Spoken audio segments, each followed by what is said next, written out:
إلهي بجاه الأنبياء والملائكة والأولياء جد لنا بالإجابة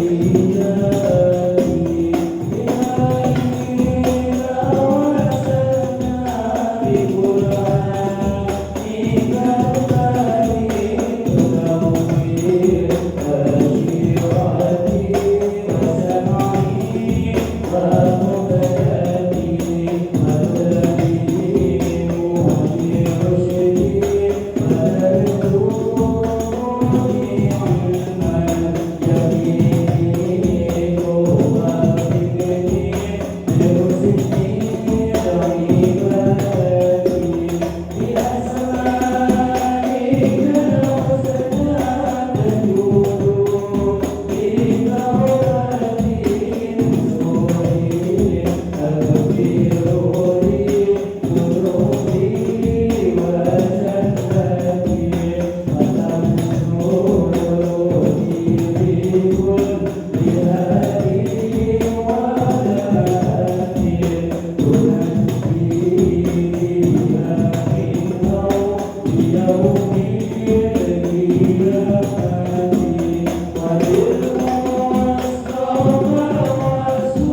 disertai dengan kerakusan.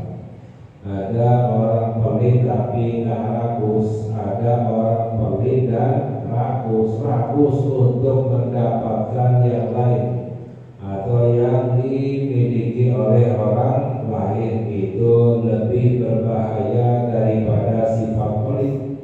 Sifat pelit itu sudah dibenci oleh Allah. Lebih dibenci lagi adalah sifat asyuh. Di dalam Al-Quran Allah berfirman, wa may yuqa syuhha nafsihi fa ulaika humul muflihun.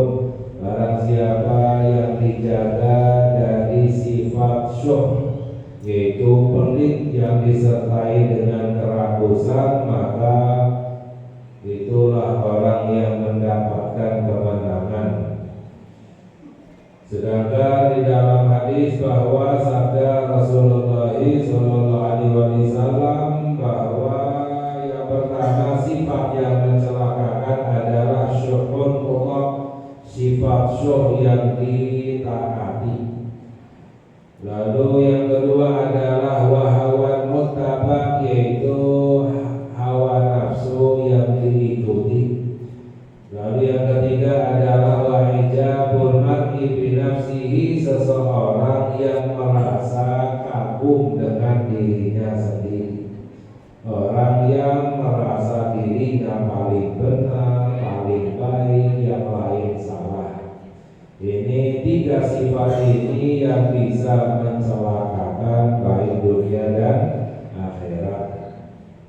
Dan di dalam hadis yang lain bahwa sabda Rasulullah SAW, "Idza ra'aita syuhan muta'an," bahwa Nabi Muhammad SAW bersabda, jika kamu melihat syuhan muta'an, banyak orang-orang yang memiliki sifat syuh yang diikuti, yaitu pelit dan rakus.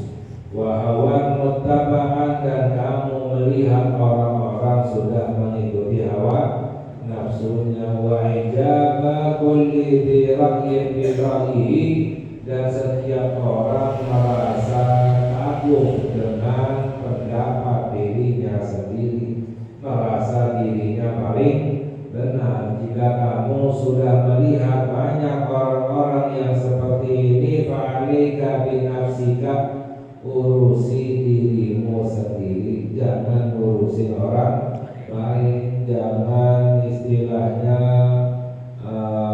melihat orang lain, urusi dirimu sendiri. Wada' angkal awam, dan tinggalkan orang awam, tinggalkan orang lain. Ini apalagi zaman sekarang, sesuai dengan apa yang dikabarkan oleh Rasulullah SAW, orang sudah rakus, pelit dan rakus, dan selalu mengikuti hawa nafsunya dan merasa dirinya yang paling benar, yang lain salah.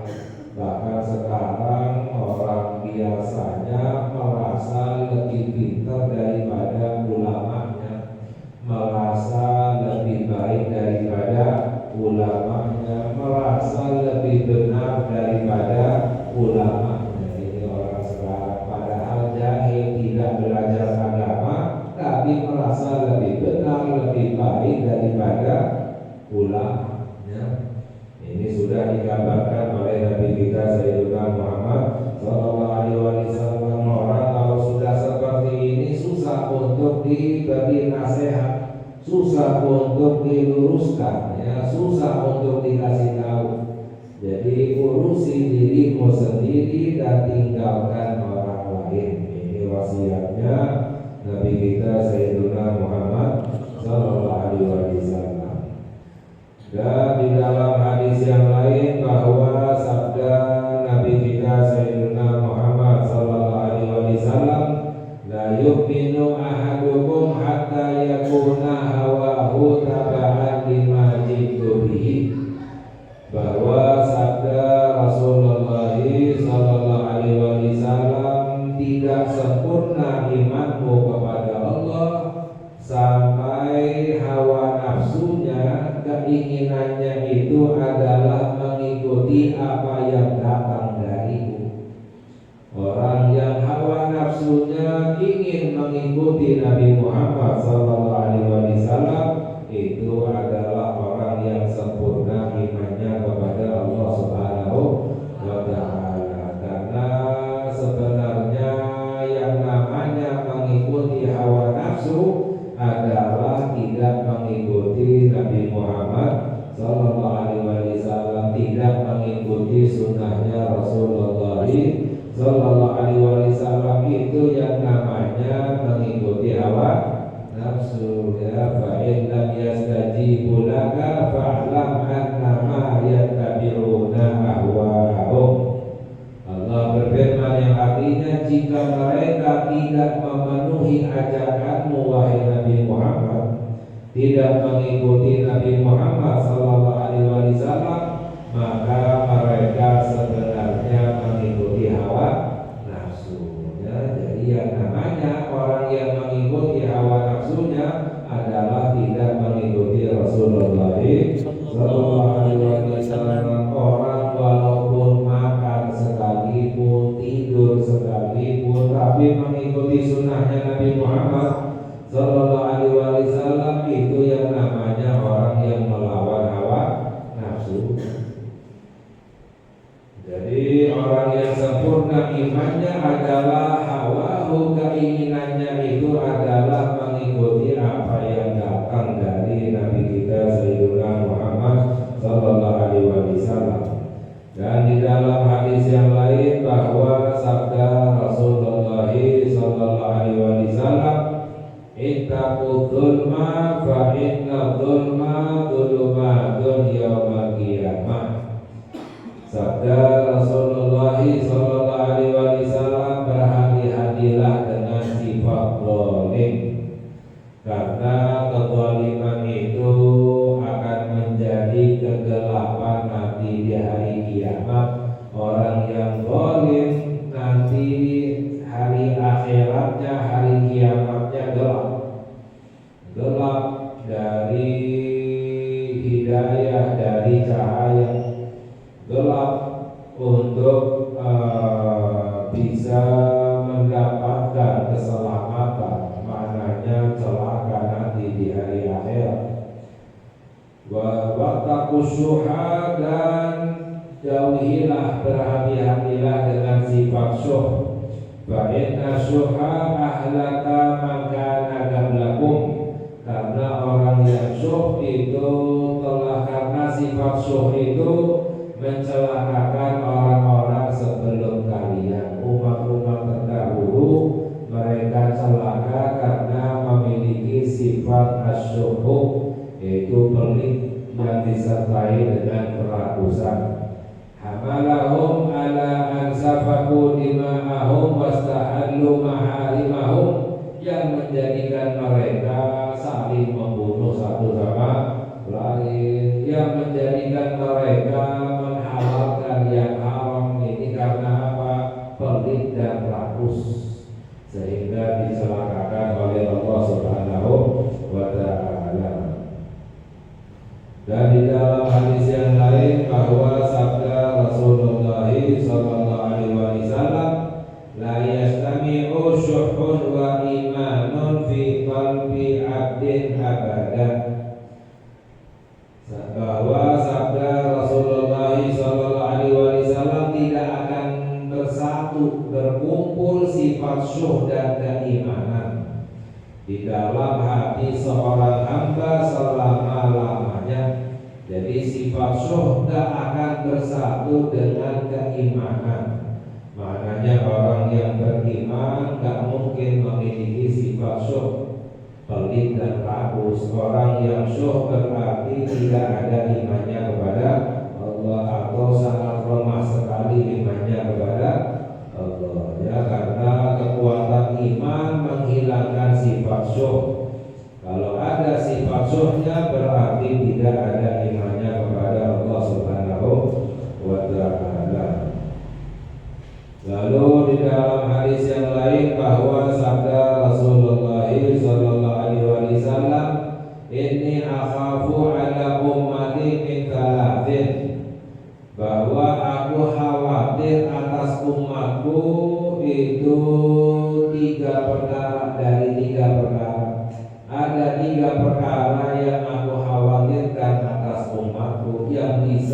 merusak umatnya, yang bisa mencelakakan umatnya. Apa itu?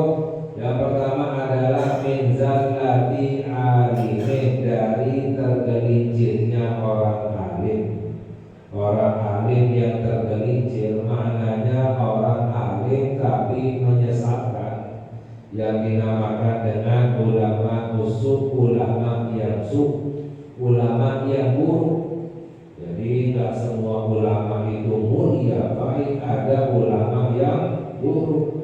Bahkan di dalam hadis yang lain bahwa sabda Nabi kita Sayyidina Muhammad sallallahu alaihi wasallam, ana min ghairi dajjal akhwafu alaikum min fitnatid dajjal ulama usuk. Bahwa sabda Rasulullah sallallahu alaihi wasallam, aku ini selain daripada dajjal ada yang lebih aku takutkan dari fitnahnya dajjal, dari kesesatan dajjal. Apa itu? Ulama usuk, ulama yang suk. Ulama yang suk lebih menyesatkan daripada fitnahnya dajjal, padahal dajjal itu sudah sangat menyesatkan.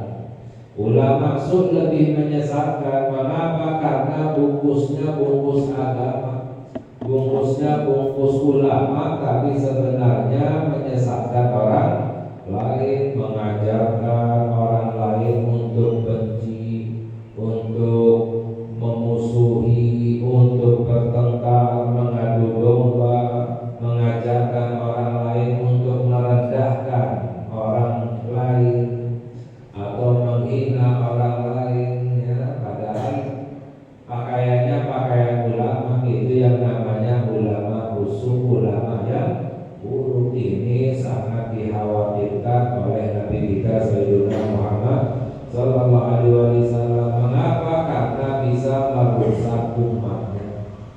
Lalu yang kedua adalah wa min hawan muttaba, yang aku khawatirkan atas umatku adalah mengikuti hawa nafsu. Mengikuti hawa nafsu itu bisa merusak, mencelakakan. Inna nafsala ammaratun bisu, karena nafsu itu selalu menyuruh kepada keburukan. Wa min hukmin jairin, dan yang ketiga adalah dari hukum yang jair, yang zalim, hukum yang zalim. Ini yang dikhawatirkan oleh Nabi kita Sayyidina Muhammad sallallahu alaihi wasallam. Dan di dalam hadis yang lain bahwa sabda Rasulullah sallallahu alaihi wasallam, ma tahta dhillis samai min ilahin yu'badu a'zamu min Allahi min hawan muttaba. Bahwa sabda Nabi kita Sayyidina Muhammad sallallahu alaihi wasallam, tidak ada yang berada di bawah naungan langit Tuhan yang disembah lebih besar dari Allah, di sisi Allah, dari hawa nafsunya.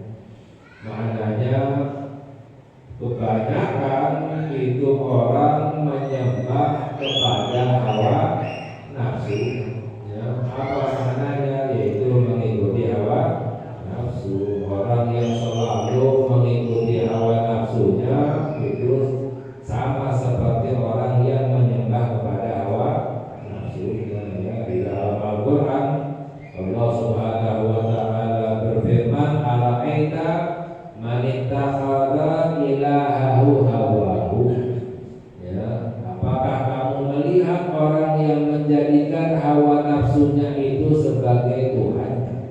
Yaitu orang yang selalu mengikuti hawa nafsu.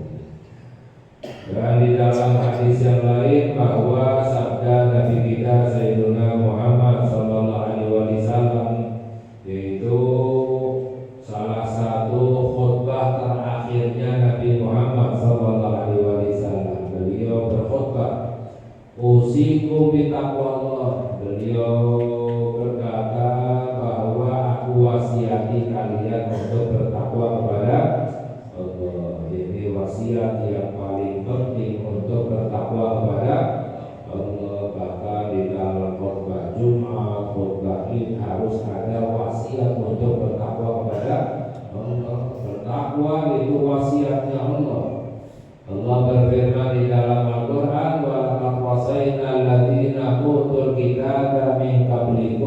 iyyakum an taqullah.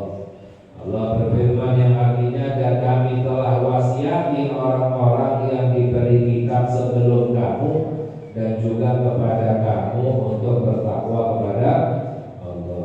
Wasam'i wa ta'ah, dan aku wasiati kalian untuk sam'i, patuh dan tunduk, ta'ah kepada seorang pemimpin.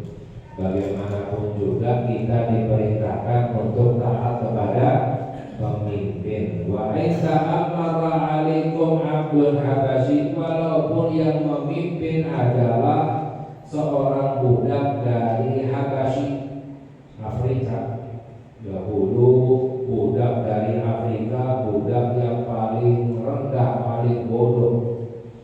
Padahal dalam Islam tidak sah seorang budak diangkat menjadi pemimpin. Wa inta amara alaikum, walaupun yang memimpin kalian itu adalah yang tidak layak menjadi pemimpin, ya tetap taati ya pemimpin, karena kalau tidak mentaati pemimpin dampaknya lebih buruk. Wa innahu may ya'ish minkum fasayara ikhtilafan katsira. Lalu Nabi Muhammad sallallahu alaihi wasallam berkata, dan siapapun yang hidup ya setelahnya, ya may ya'ish minkum, barang siapa yang hidup nanti di akhir zaman akan melihat banyak perbedaan. Fa'alaikum bisunnati, jika kamu ingin selamat ikuti sunnahku, kata Nabi kita Sayyidina Muhammad sallallahu alaihi wasallam, wa sunnatil khulafa'ir rasyidin al-mahdiyyin, dan mengikuti sunnahnya khulafa'ur rasyidin, yaitu Sayyidina Abu Bakar, Sayyidina Umar, Sayyidina Utsman, dan Sayyidina Ali radhiyallahu ta'ala anhum.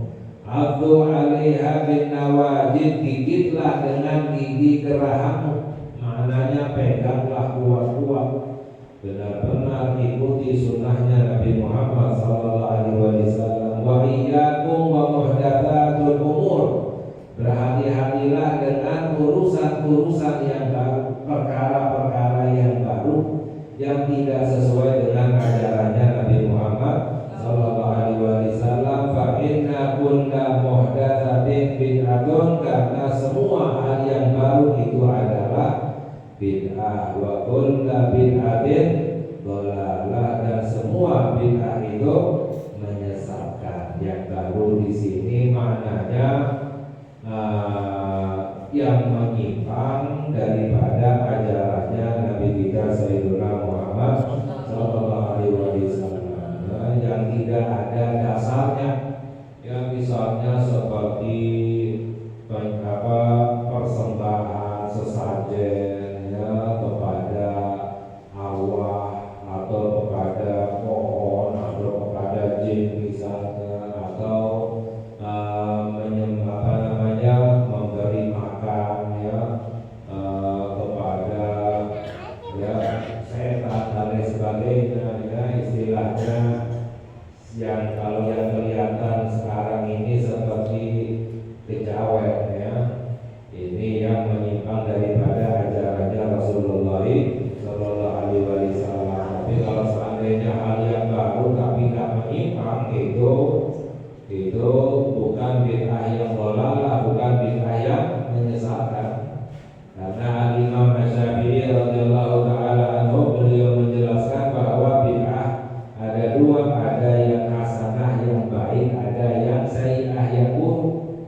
Ya contohnya misalnya pondok pesantren, ya enggak ada di zaman Nabi Muhammad sallallahu alaihi wasallam hal yang baru, apakah menyesatkan? Nah, ya tidak. Karena apa? Karena di dalamnya adalah untuk mengkaji ilmu syariat, contohnya madrasah atau misalnya tempat tahfidz Al-Quran atau musabaqah Al-Quran ya. Ini semuanya tidak ada di zaman Nabi Muhammad sallallahu alaihi wasallam. Hal yang baru, apakah sesat? Ya tidak, karena tidak menyimpang daripada ajarannya Rasulullah sallallahu alaihi wasallam ya. Jadi intinya adalah kalau ingin keburukan, penyimpangan. Kalau ingin selamat adalah dengan mengikuti sunnahnya Nabi kita Sayyidina Muhammad sallallahu alaihi wasallam. Ya, Imam Al-Ghazali radhiyallahu taala anhu, beliau berkata bahwa i'lam anna miftah sa'adati ittiba'us sunnah, bahwa kunci kebahagiaan dunia dan akhirat adalah mengikuti sunnahnya Rasulullah sallallahu alaihi wasallam. Wal ittiba'u bi Rasulillah, mengikuti semua yang datangnya dari Rasulullah, baik itu cara makannya, cara minumnya, cara berdirinya, duduknya, tidurnya. Itu adalah kunci untuk mendapatkan kebahagiaan dunia dan akhirat. Ya, karena kalau tidak mengikuti sunnahnya Nabi Muhammad sallallahu alaihi wasallam, itu yang namanya orang yang mengikuti hawa nafsu. Orang yang mengikuti hawa nafsunya akan celaka dunia dan akhirat. Nauzubillah min dzalik. Semoga Allah memberi hidayah kepada kita. Allah terima amal ibadah kita. Allah ampuni dosa-dosa kita. Allah kabulkan hajat-hajat kita bi barakati Rasulullah sallallahu alaihi wasallam wa sallallahu ala sayyidina Muhammad wa ala alihi washabbihi wasallam. Alhamdulillahi rabbil alamin. Ya Rabbana taqabbal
Wassalamualaikum warahmatullahi wabarakatuh.